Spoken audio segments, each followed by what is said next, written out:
Hello, good evening, and welcome to our quite interesting interview with All Babies Are Rapists. Say hello, Alex. Hello. And yes, one thing, I do want everyone to know I have really made the effort, all dressed up, glad rags on, seriously, all dolled up, made the effort, even wearing Hugo Boss for the occasion for you guys, and I look and smell fucking amazing for this interview. Cheers. Brilliant. So, Alex is here to shamelessly haul his new book, which is available through Lulu and published by Kitty Wake. And there'll be some links down below, of course. So, let's get started with the viewer questions. So, why didn't you burn the tape? I specifically said no questions about Watergate. Okay, so the next thing I think we need to know is, what is the meaning of your username? The meaning of my... Oh, God. Right, I didn't expect that question to come up quite so soon. Oh, dear. Right, the meaning of it. It's... I suppose, when I first thought it, it was an accident. I'd literally... I don't... people can misspeak, I can misthink. And then I realised that I'd thought that I think there must have been two topics on YouTube, and I fused them in my head. And then I realised that there were satirical levels on which that worked in relation to satirise the whole all babies are atheist argument, to satirise the kinds of things that certain rad femmes say. And to be honest with you, I came back to YouTube a lot earlier than I intended to, perhaps not necessarily feeling psychologically ready to. And I had actually discussed this has actually come up in counselling, that because I decided not to use that name, even though the joke works satirically. And my counsellor knew this, and also knows that I tend to say the R word, that I treat the word rape with that level of reverence, and that's actually a bad thing. And it was actually recommended that I then use that name so as to not give it much as you might, for example, treat somebody as a kind of Voldemort, and that's been happening as well. So the important thing was you're kind of confronting something. So it's not meant to be offensive, and it's not meant to mock any victims. It's actually meant in a way to show no fear and to mock the act. Oh, another thing that was suggested, actually, by my counsellor was that you're sort of saying the opposite. You're sort of saying all rapists are babies, which, if you think about it, it's selfish. It's I want, and so it's actually quite an assertive thing to do, and it would be a bad idea to change your life and not use that joke. Okay. Okay, yeah, that's a lot deeper than I was expecting. A lot of things are with you. I just thought that it was just the all babies are rapists thing, just going, right, wait, all babies are atheists thing, which Bionic Dance was going on about, and the elevator gate thing. I thought it was just as simple as just Bush, there you go. But yeah. Yeah, so it goes quite a bit deeper than I was expecting. So, if you would, could you briefly sum up or describe your book? Right, it's one of those books that's very, very, very difficult to describe without spoilers. It's sort of it's been, people have even said that in relation to kind of reviewing it, or to describe it. It's a bit Pratchett-esque. It's a bit Douglas Adams-ish. Or possibly Neil Gaiman. It's a sort of fantasy, horror, comedy, satire. I was kind of trying to write an everything book, but essentially it came a sort of outpouring of my thinking about everything. A lot of it comes from dreams. The kind of central, pivotal point of the story I only recently remembered, because until quite recently I could literally be in a club and be given pills and knock it back with whatever I was drinking and not even ask what it was. I think this was mescaline. And it's literally unfolded. I literally wrote it in my head as it appears in almost like 90% as it appears in the book. That's more of an anecdote than a description. It's my take on the end times. It's my take on The Omen, in a sense. The Omen films, for me, deteriorated. The second Omen film should have shown Damien, if he's equal and equivalent, which I think is what they're getting at in the Omen films, then he should face trials, he should face temptations, he should face his own Gethsemane story. And that was something I was anxious to put in, just to right the wrong that they don't do that in anything else I know of about this type of character that I've just revealed, obviously. But obviously, I mean, it's using the devil, or my characterization, my interpretation of some kind of devil or antichrist character for the purposes of satire. One Christian YouTuber who just recently bought the ebook had assumed it was an anti-theist piece of fiction. It's not really meant to be anti-theist. It's meant to be a satire on people, and it mentions various things, religion and ideology. Actually, some of it's influenced by some of YesIAmJames's videos about. If you're not subscribed to YesIAmJames, please do. He a while back he made a lot of videos on the subject of ideology, which are very interesting. And there's actually a couple of lines and a couple of moments that are influenced by that, and bits of it are me ranting. Some people said that it's very crazy, it's very surreal. It kind of is. Pardon me. Some of it, though, in a way, is kind of grounded. Some of it I've almost used a Doctor Who kind of science fiction shorthand, almost to kind of justify things that otherwise are, you would just call magic, just say supernatural, which I find quite interesting, because I think my kind of OCD mind needs that if something's total fantasy, I don't accept it, but something like Doctor Who, it's sort of pretending to have real science in it, and you can buy a book that explains the science of Doctor Who and says, there is in theoretical physics something could be bigger on the inside, and you're kind of, even if the terminology used is actually bullshit. Like I've got things like he's made of antimatter, his atoms vibrate at light speed. This could all be complete bullshit, but it might make no sense. But I'm science fictionizing religion in a way to get across the story. So yeah, that definitely sounds like the sort of book I'd enjoy reading, and of course I'll be buying it later in the book in person, hopefully. Yep. Yeah, and of course Pratchett, Adams, and who's the other one you mentioned? Gaiman. Yeah, three of my favourite authors. So. Oh, great, excellent. Yeah, so I mean, as soon as you said that, instantly sold on the idea. Right. Okay. Where have I got to in the questions? Well, the next question was, when did you first get your idea for the story? Which you've, I think you sort of briefly mentioned that then, but perhaps you could elaborate on that. I think there was no one flash of inspiration. It comes from, it's trying to take all my recurring thoughts and all my recurring dreams, over the course of, say, a year. Hence, you get a lot of world affairs, you get the end of days idea, because there was a lot of that in the past couple of years. How many apocalypses have there been now?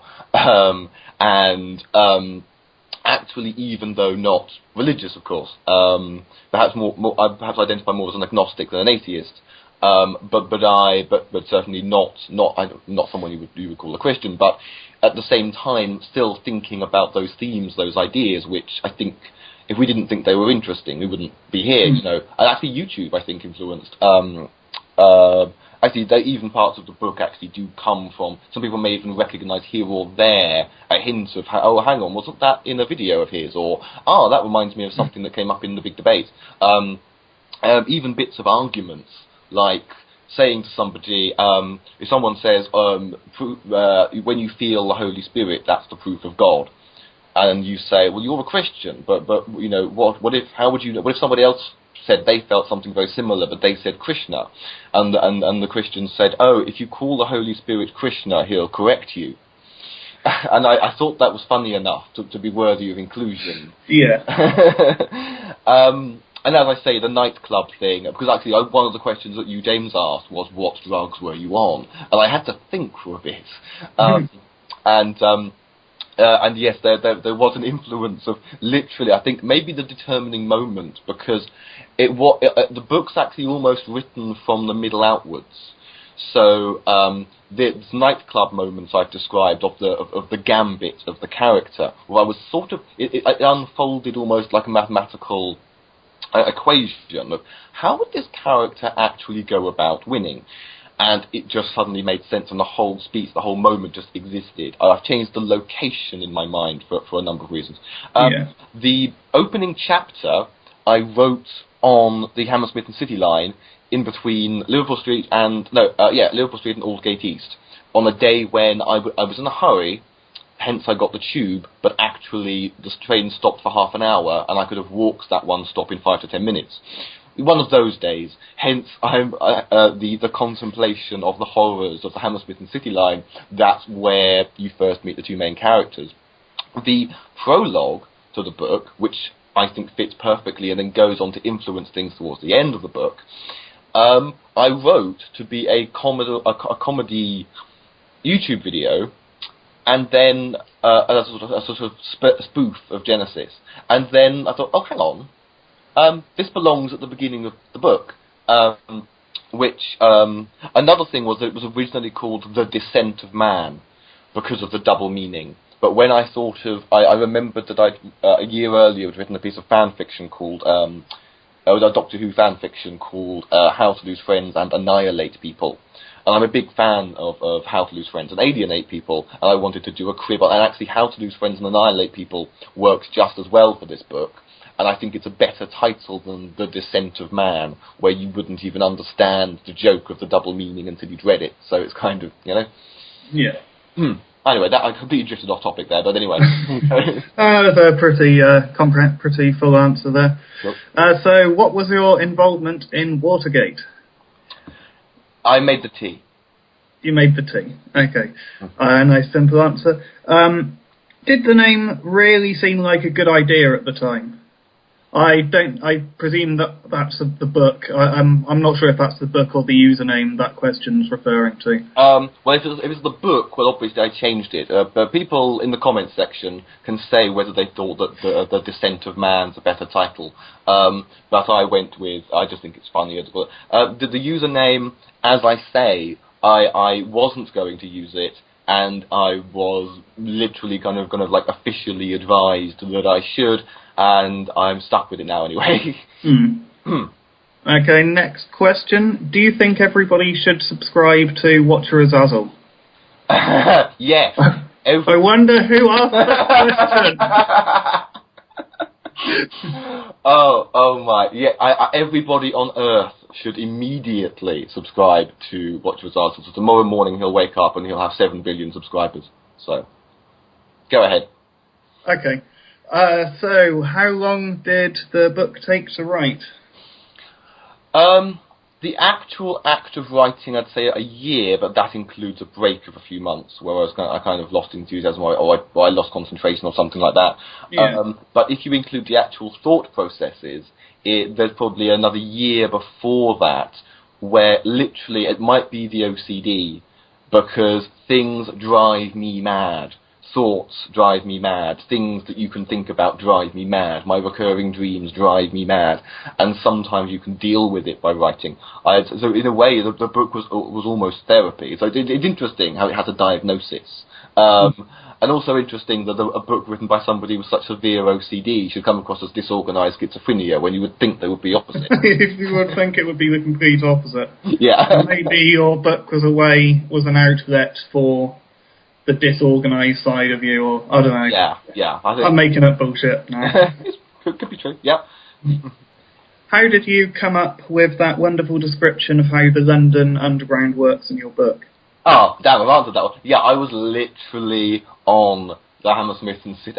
This actually, people, if you go to Lulu, you can read the first 11 pages as a free sample. And yes, that was perhaps one of the best written bits. And yes, if you know the London Underground, you know the thought processes, you know the experience. As I said, the whole Aldgate East thing of sort of why did I get on the train? Of course it was going to stop in the tunnel for half an hour when you were in a hurry and you could just have walked it in 5 minutes.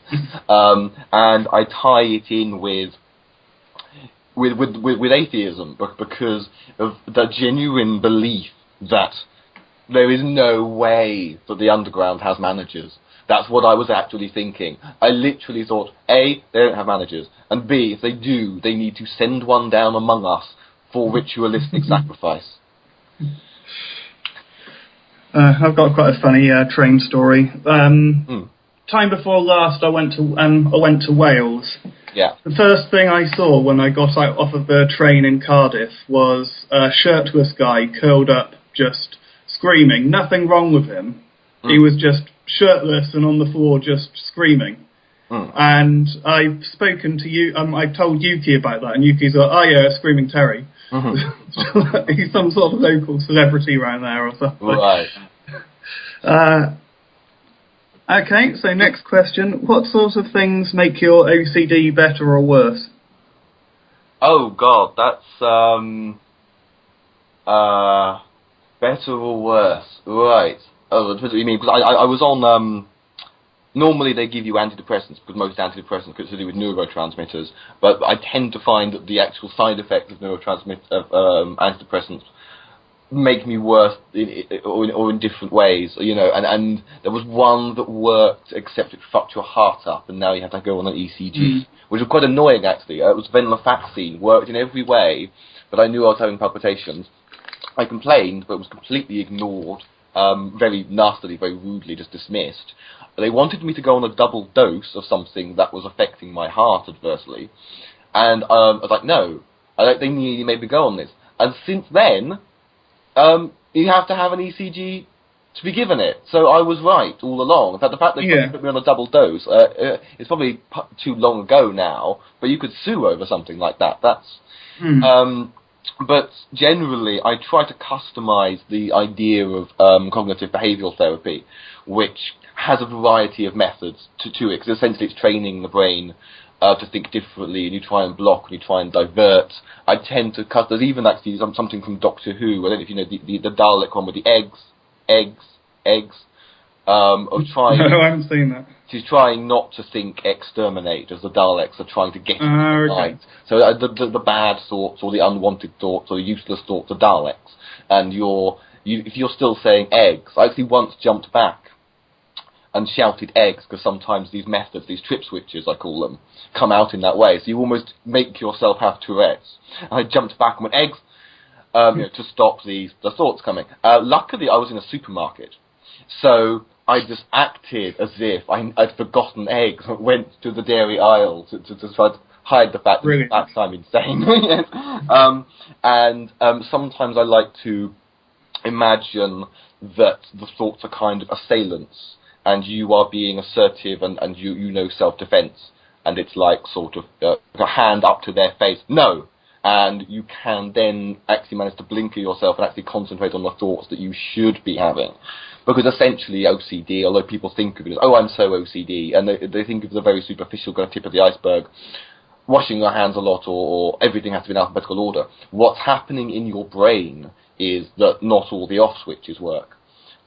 Something's very well explained in a film called Dirty Filthy Love, which I may ask you to link. It's a very good... Most people who see that film, they didn't understand OCD before, they do afterwards. Okay, yeah, I'll definitely have to check that out. I've heard very good things about CBT. Yes. Yeah, and yeah, I've got a friend who's got some... who's been through quite a lot of psychological trouble. And I think that has helped him quite a bit. And some of the psychiatric drugs he's been on have just fucked him up and made him worse various times. And similar sort of experience. The people who prescribe them don't seem to listen when you're like, no, this really isn't fucking working. You know, try and get me something else. Yeah. Yeah, the tendency, I mean, a psychiatrist basically throws Prozac at you. You know, it's you need something more than a drug dispenser. Yeah, I know some antidepressants. The list of side effects on them are quite hilarious. Well, quite frightening. I try and look at it positively. Yeah, I know. Side effect for antidepressant. Suicide. What? Yeah, exactly. But there are antidepressants which can make you suicidal and with which you can commit suicide. They've given you the inclination and the weapon.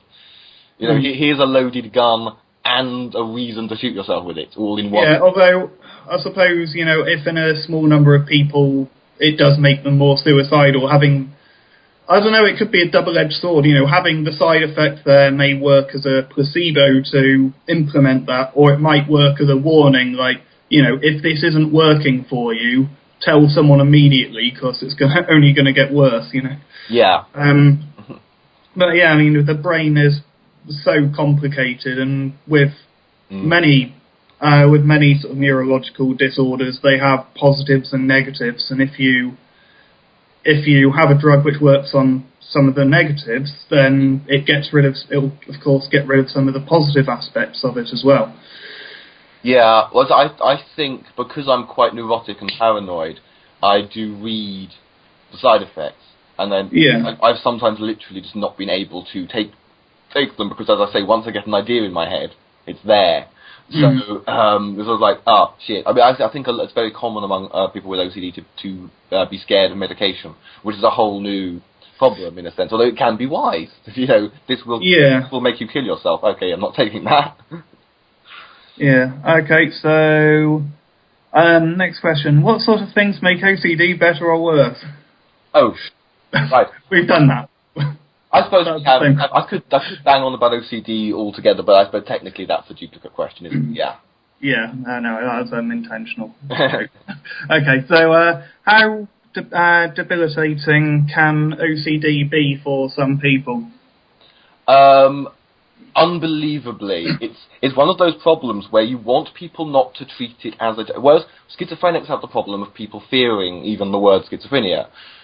We have the problem of people just saying idiomatically, oh, I'm sorry, OCD that way, when it can be a very Dirty Filthy Love shows this. I mean, a man steps in dog shit. When he gets home, he's actually found washing his feet in neat bleach.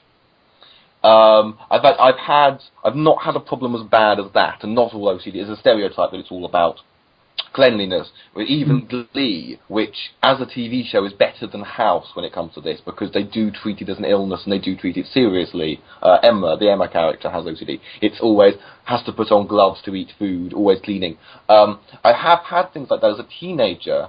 I had conflicting paranoias because I had or compulsions because I washed obsessively, but I had to rinse obsessively because of my fear of any kind of chemical.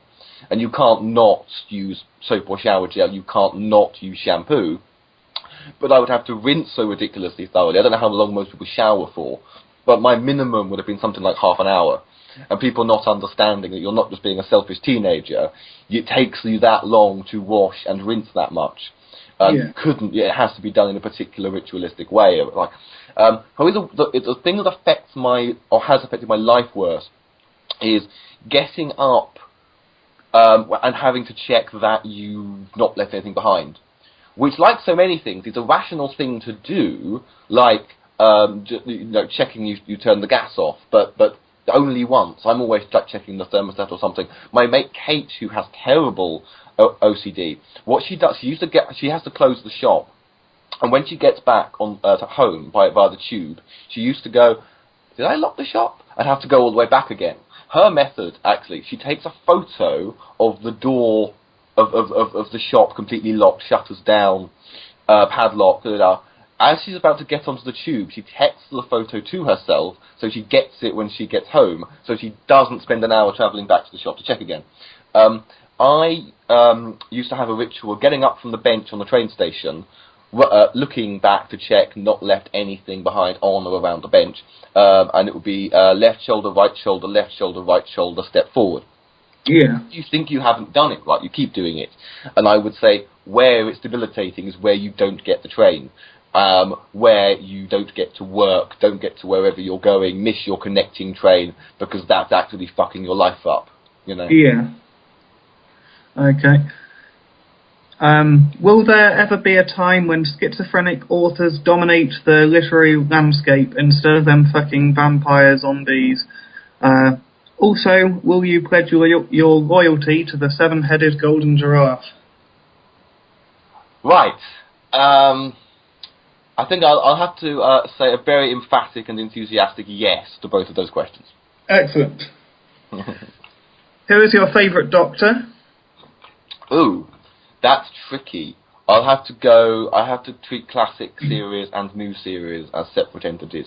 I hope that's okay. Sure. Classic series, the obvious choice, of course, would be Tom Baker.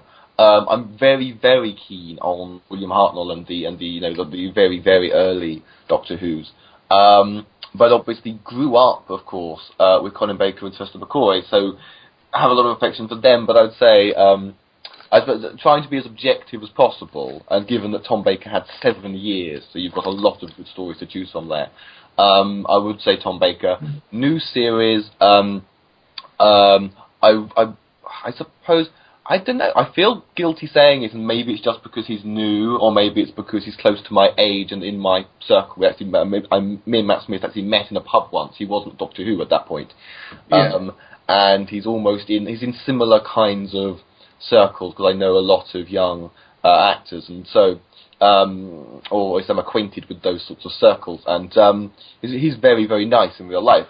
But I suppose that's neither here nor there. But he's, as the Doctor, I really do enjoy this Moffat era of Doctor Who with Matt Smith, where you're always on your toes, you're always wondering what's going to happen, and I think he does play the part extremely well. But I did absolutely love David Tennant during his era, but I'll go with Matt Smith.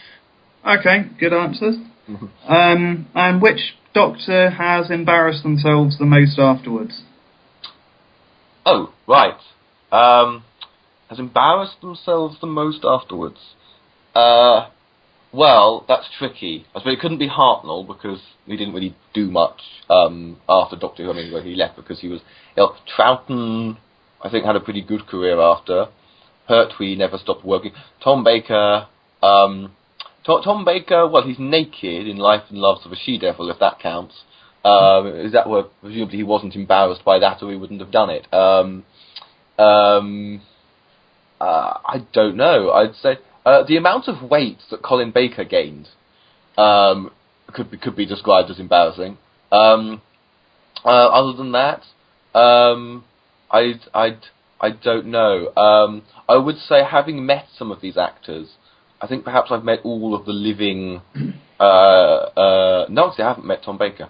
Oddly, the obvious one. I'd say of any Doctor Who, any Doctor actor I've met, Peter Davison was the one that I found to be not terribly friendly, to be a bit arrogant, a bit dismissive, in contrast with his characterization of the Doctor. But any other Doctor Who actors I've ever met have been terribly nice. But I found that with Red Dwarf as well, because they're all great except for Chris Barry, who played Rimmer, who isn't really any nicer than Rimmer. Is there an episode that you consider to be hateful or bad from the current or past Doctor Who series? Hateful or bad? Oh, it's difficult to say. Interesting use of the term hateful. There are, of course, bad Doctor Who episodes. I think that some Doctor Who I see as complete gold. Some Doctor Who, obviously, there are some very polarizing episodes, and there are some episodes, and just as there are some episodes that everybody hates. Generally, I suppose, for me, a bad episode of Doctor Who is one that I just don't bother with. If I don't watch that episode several times, then it must have been pretty uninspiring. And I showed a friend of mine an episode called Love and Monsters, which for some reason I like. Everyone hates it, and it's a very strange episode. And my friend found it unbelievably bad. Why am I being shown this? And there's something about it that I kind of like. I could sort of see, if people say hateful, I can kind of see what they mean. But it's kind of,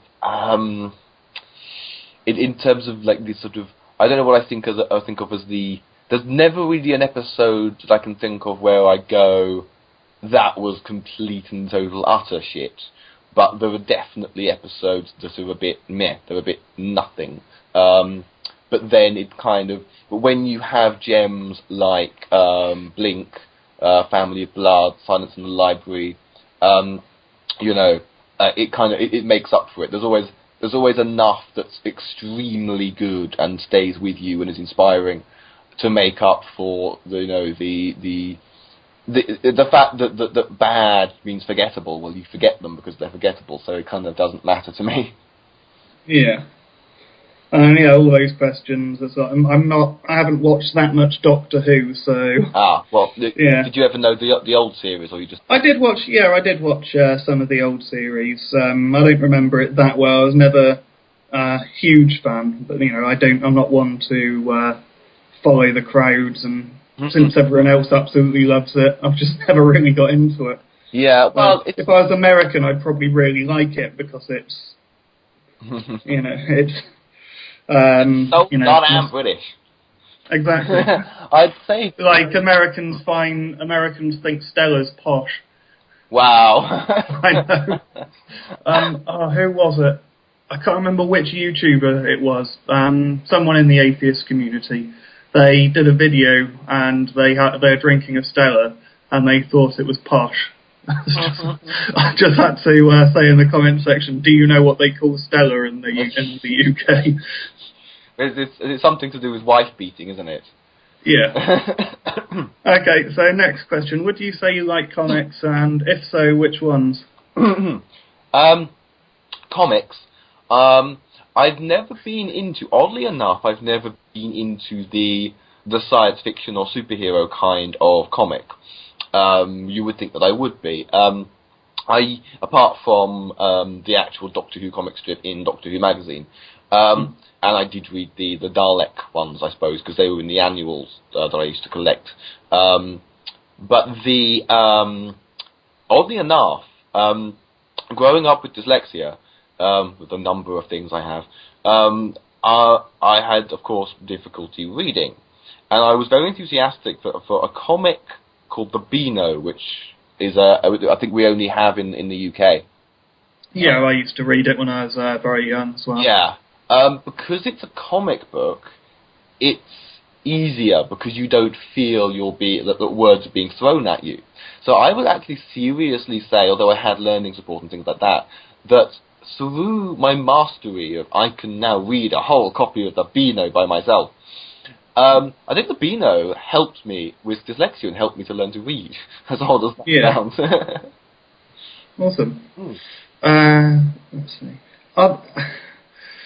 Is there any YouTuber you would shag, male or female? That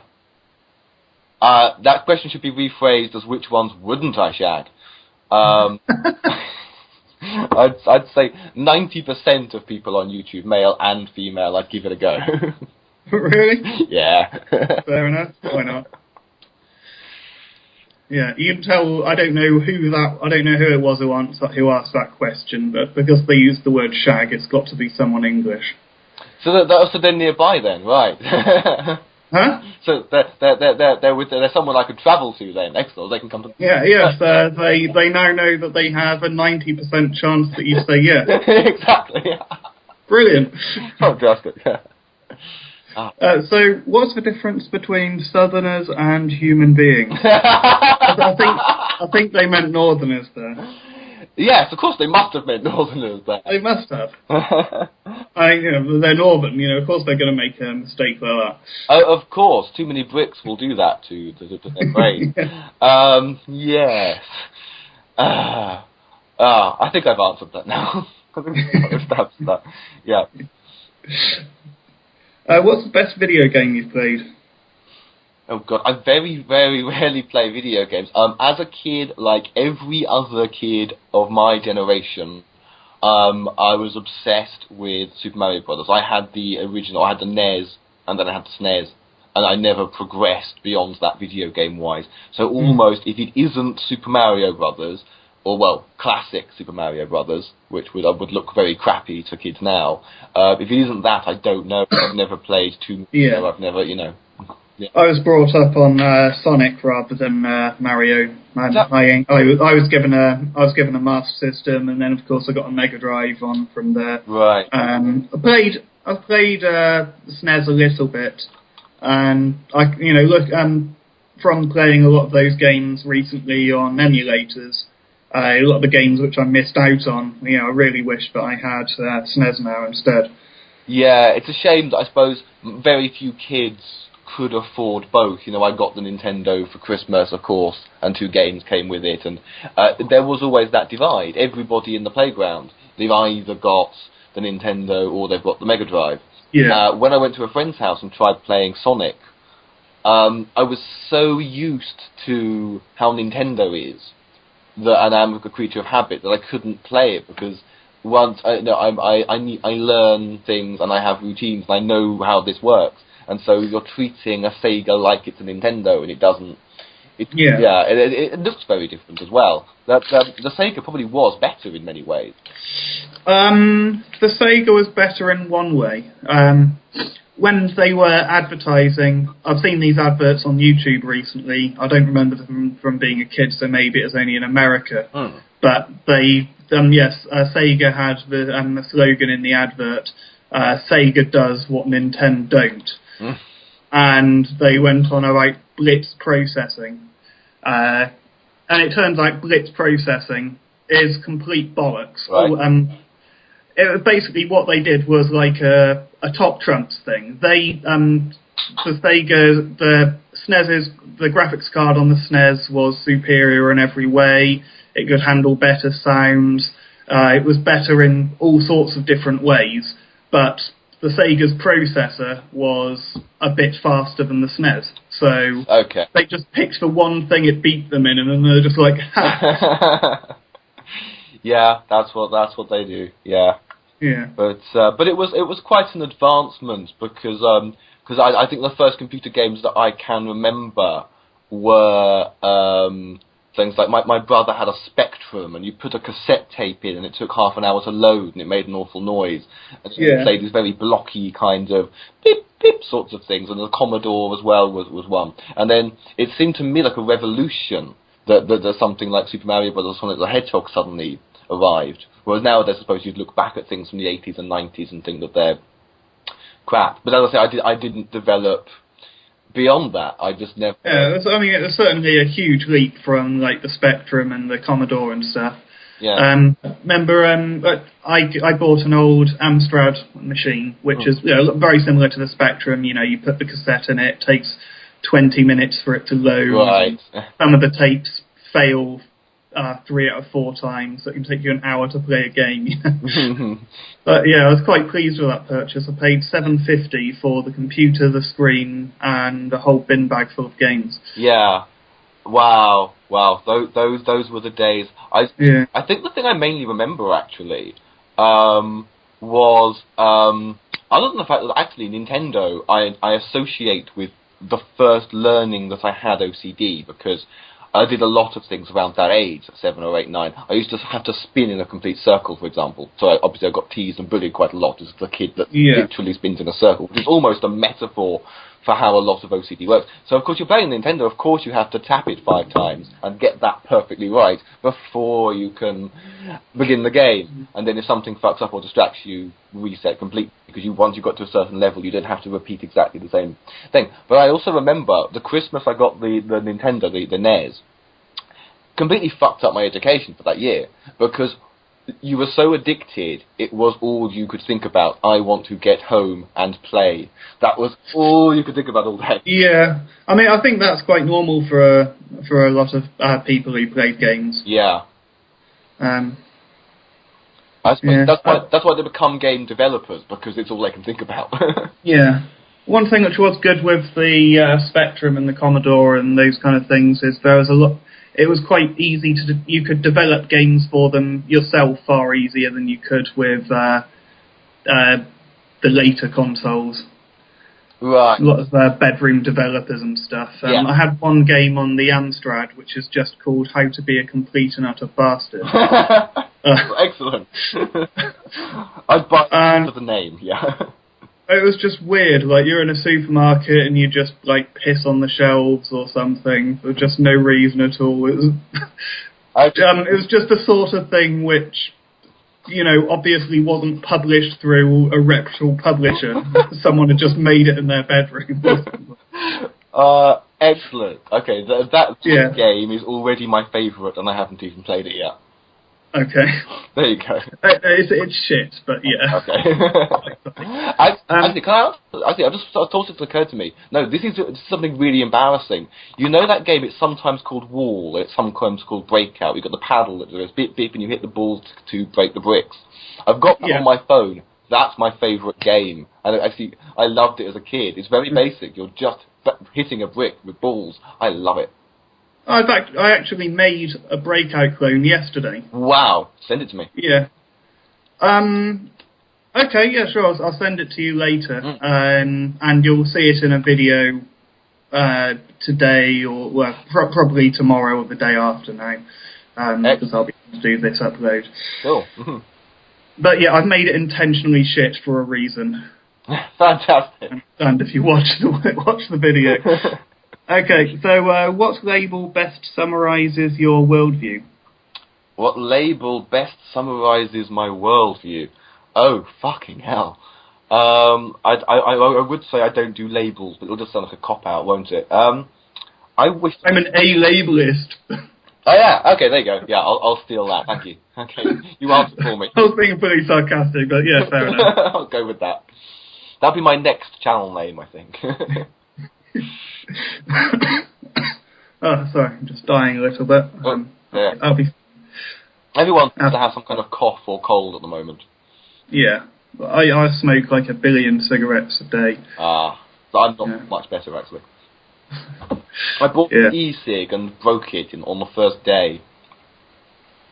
Ouch. Was it a reusable one? Yeah, but I think, no, it was when it was charging in the USB port, I knocked it. And I think, though, it shouldn't break that easily, because the problem was it won't charge now. And even because the light should come on. But I think it's soon enough to take it back, because it shouldn't break that easily.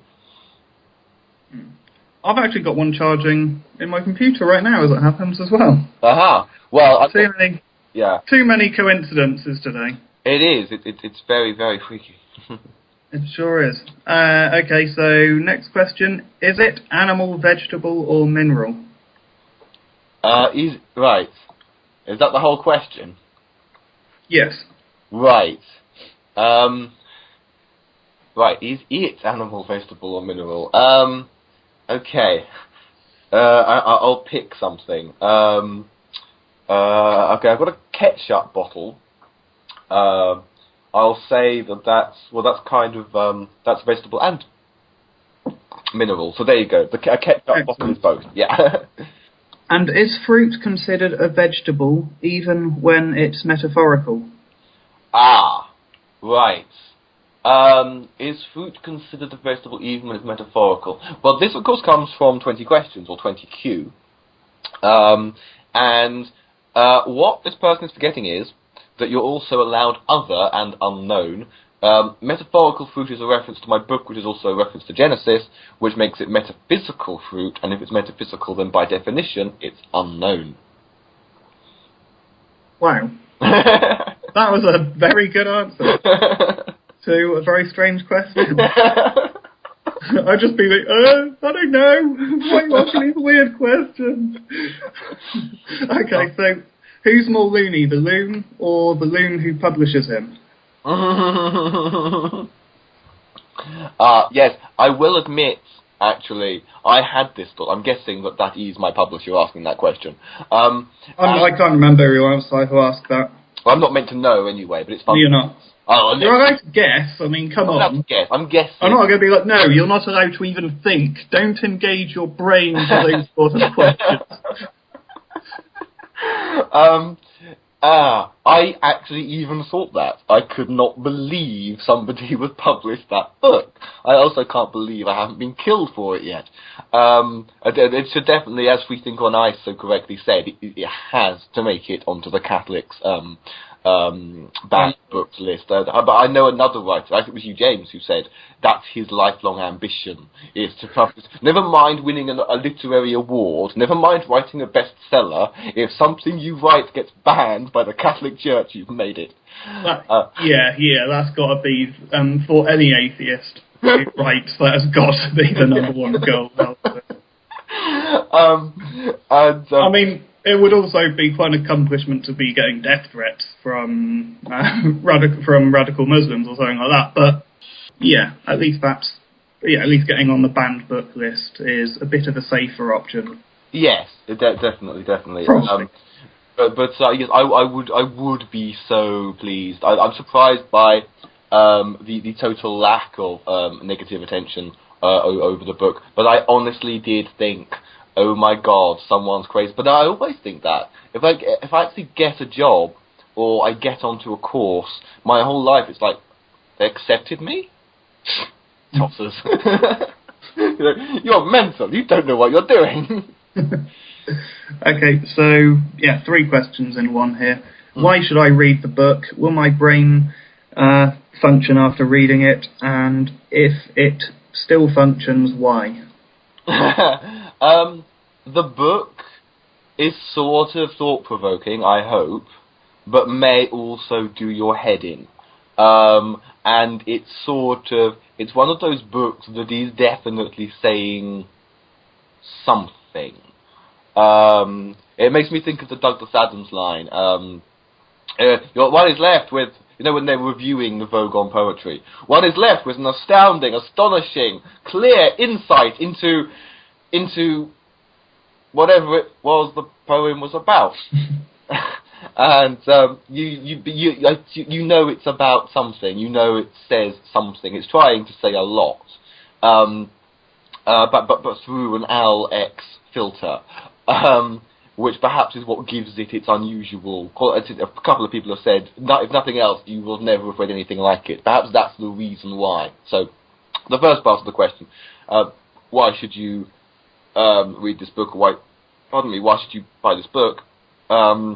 It's certainly unusual, which isn't just my conceit. It seems to be what people are saying is that it's quite a crazy, unusual read. So there you are. Okay. What are the biggest misconceptions about OCD? People basically think that we're all germaphobes. And also, we tend, I would say, to be represented fairly negatively. I've even seen, and I'm not joking, a documentary, and I know that by the standards of a lot of documentaries, this isn't that bad, because nowadays you turn on the History Channel and it's about aliens for some reason. This is the History Channel, or am I still watching Doctor Who? What's going on? Yeah, and Honey Boo Boo is now on, I think it's the History Channel. Oh, as well. God. Yeah. It's the History Channel, or a channel which would be the last channel you expect to have Honey Boo Boo on in a perfect world. Indeed, or an acceptable world. Yeah. But what's more dangerous is when you're actually offensive. I have seen a documentary that was called The Mind of Adolf Hitler, and it was entirely Freudian and traced everything back to the theory that because Adolf Hitler's house that he grew up in, by any account, was unusually clean and tidy, therefore, of course, his mother had OCD, therefore, and Freud had 4 stages of early childhood development, one of which is potty training, the OCD mother, unproven, undiagnosed anyway, posthumously I think, diagnosed, messed up toilet training, because of course an OCD parent is going to be overzealous and therefore make the child feel dirty, which automatically, of course, what other reason could there be for someone to grow up and kill millions and millions of innocent people? Well, yeah, the moustache must have done it.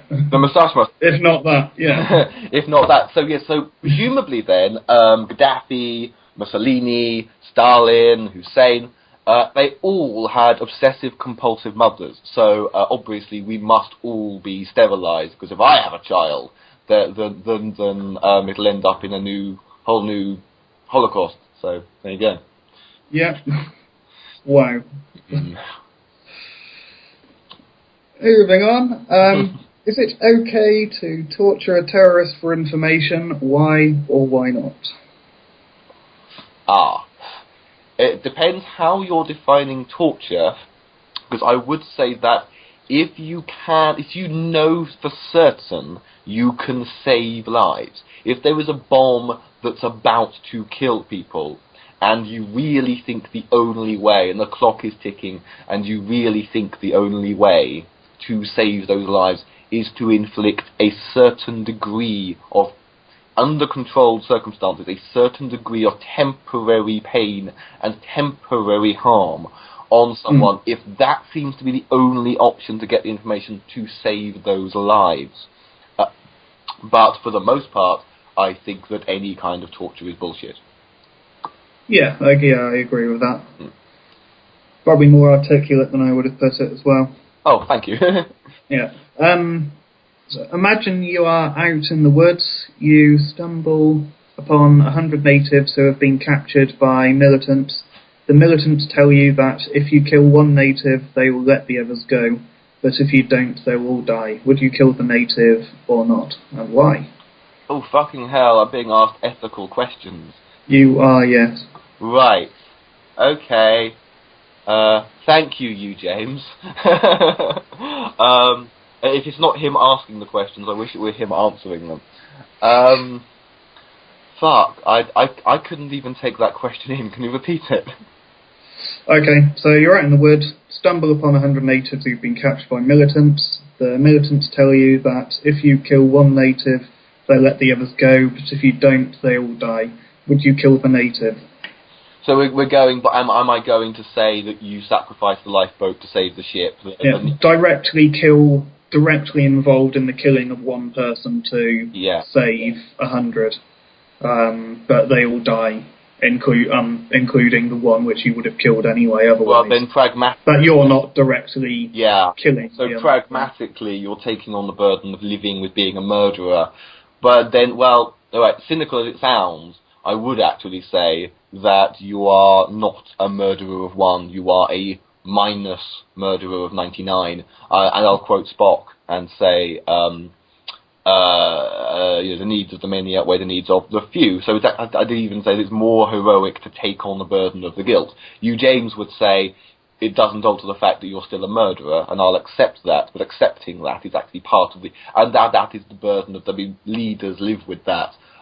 You know, I was watching Frost Nixon the other night, and I don't entirely condemn Nixon, because there's one part where he defends himself over Cambodia, where basically you'd be criticised for going in, you'd be criticised for not going in, you'd be criticised for going in as early as you did, you'd be criticising him for going in as late as you did, and ultimately, as much as we envy power, the truth is, when it's life or death, power sucks. Yeah. Fair enough. Final ethical question. Imagine yourself in a Nazi concentration camp. Oh, this is off to a great start. Someone in your bunker has come across a list of the next people to be exterminated. You have the opportunity to replace a healthy 10-year-old boy on the list with your favourite uncle, who is aged and feeble. Your choice is given to you to decide. Do you make the switch? Sorry, once again, that was too much to take in. Can you repeat it? Okay. You're in a Nazi concentration camp. Someone in your bunker has come across a list of the next people to be executed, and you have the opportunity to replace a healthy 10-year-old boy on the list with your favourite uncle, who is aged and feeble. Given the choice, would you make the switch? Do I get to ask the uncle if he agrees to this? That would be my question to that, but they haven't said, so... Oh, fucking hell.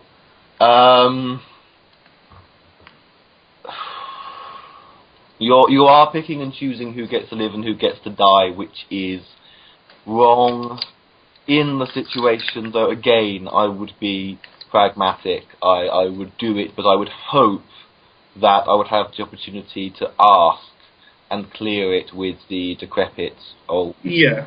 I mean, if I knew my uncle wanted, if I was in the situation, if I knew my uncle was wanted to die, then yeah. But if I didn't, then no. Yeah. I don't know. There is one more semi-ethical question. What would you say is the most realistic and pragmatic change you think can make society better? The word pragmatic's in there. Yeah, realistic and pragmatic. Realistic and pragmatic. Oh, damn, it's got to be realistic. Shit, that's not very me. Because I would have actually said the total erasure of the Vatican, the Pope, Catholicism from the world, but unfortunately that's very unrealistic. What could we actually do? Damn. If I had more time, I could probably think of something. Damn it. This is the sort of thing I think about, but my mind has just gone blank now. To make the world better, it's, well, people who have the money could get condoms and vaccinations and mosquito nets to everybody in the motherfucking world. Which is realistic. Pretty good answer. We could do that, yeah. Yeah. What did Haldeman tell you during the 18.5-minute gap? I don't know, because the silence were in the room using post-hypnotic suggestion. So those entire 18.5 minutes in the Oval Office were actually erased, and that's the truth of what happens. The silence did it. Okay. Regarding your book, what in the name of Satan could have possibly inspired you to create something so twisted and bizarre? In other words, what's made you want to write it like this instead of writing it as a normal novel? Was it bad acid or something? Or were you trying to freak people out?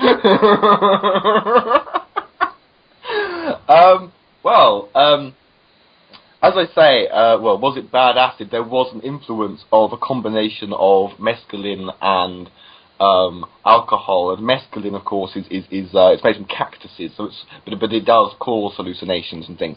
It's it sort of, and it's considered a creative drug, I think, although I took it in the context of a nightclub. My friends were like, what's wrong? What's wrong? No, nothing's wrong. It's just I'm not dancing or anything, but the environment is stimulating me, and we've got because I sometimes have even taken, I know it sounds really sad, I've taken a notepad to clubs before now, to write things down, and I've observed how people's behaviour seems when you're on whatever the fuck you've been given.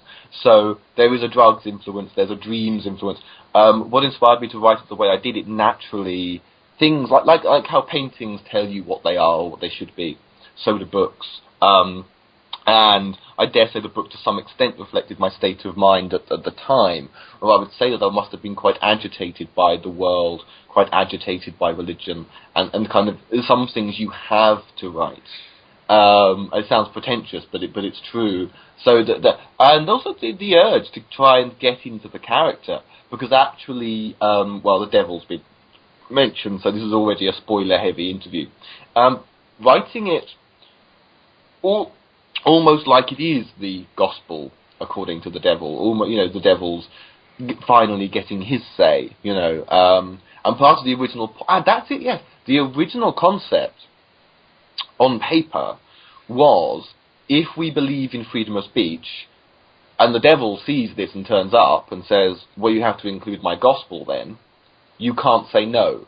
And I knew some people would say, oh, so you're against freedom of speech then, or you're a Satanist. When no, the point is, you either believe in freedom of speech or you don't.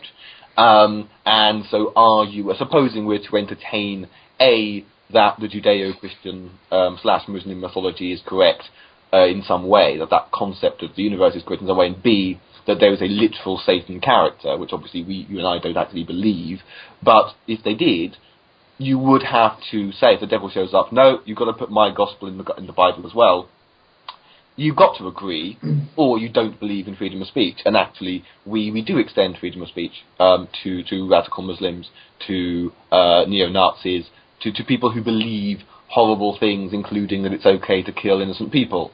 And that's part of the principle that you just have to live with. You either accept it. And that was the concept ran away with itself, and it became about so much else.